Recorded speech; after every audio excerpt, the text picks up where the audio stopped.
Hello and welcome to Irish Sports World on Wednesday, the 21st of February. The weather is shocking around here, but that's no surprise. Bits of soccer tonight and racing, and not a lot else.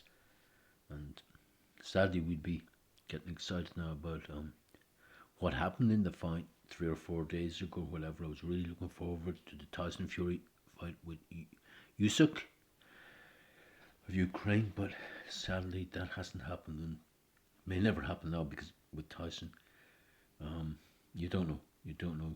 I hope he does. I just want to see him killing the guy. But anyway, that's just me. We don't have a very positive view of the Ukrainians around this part anyway.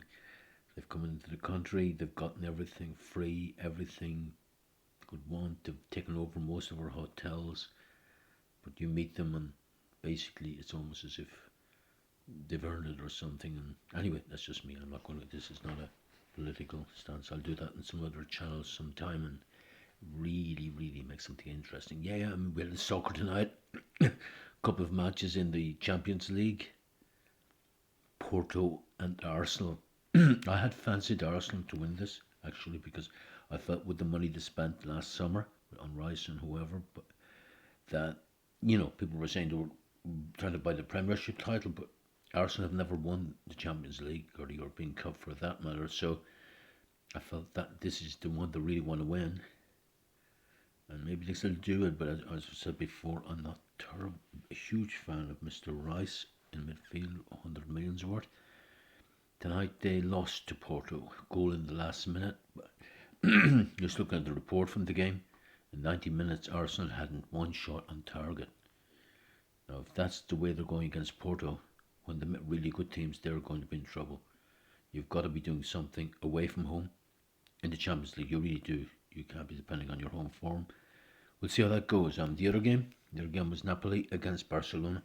Two teams who had pretty good seasons last year, especially Napoli, but have been poor this year. And I noticed Lewandowski scored a rare goal for Barcelona, and Napoli equalised with the guy whose name is slightly difficult to pronounce, Osimhen.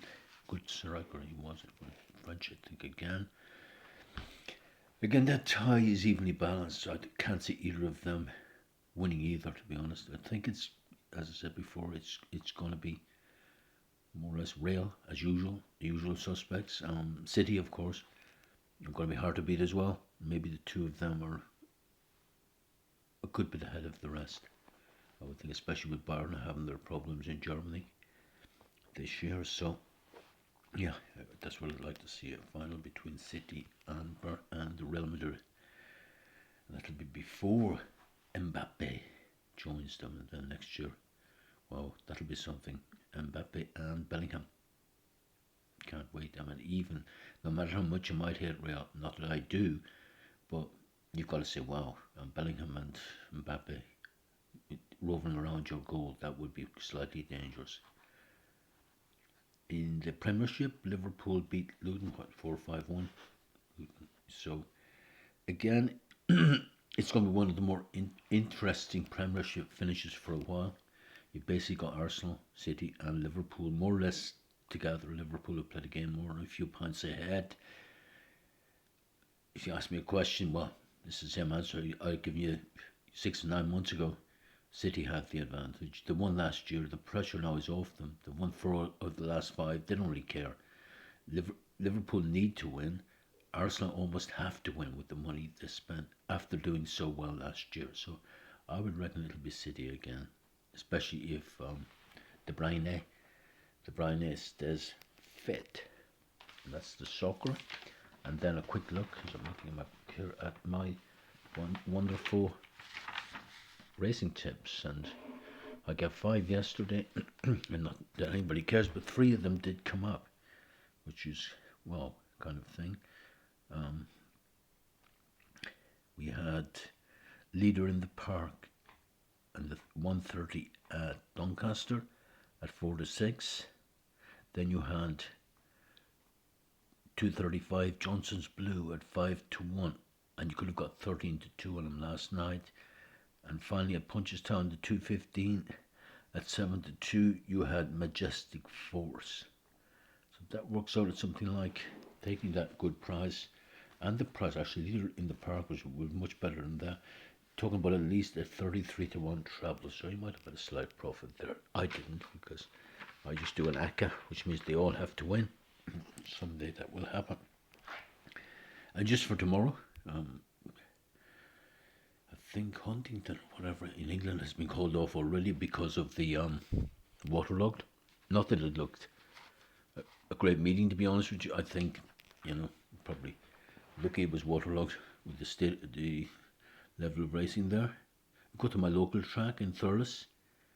Thurles throws up this. I remember going to it a few times, and you look at the race car and you think, holy shit,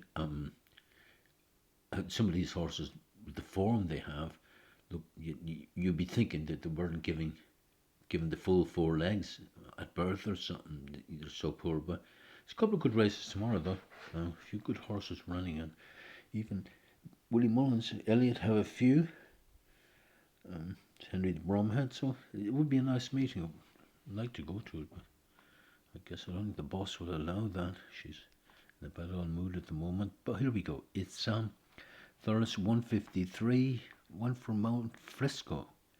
Somehow, price of 12-1, which I'm surprised at. If I picked them, they're usually, well, I'm not going to say that, but he's got a chance, I think, but we'll see. 223, Marsh Wren. Interesting, good form, but only interesting in the fact that it's an English horse.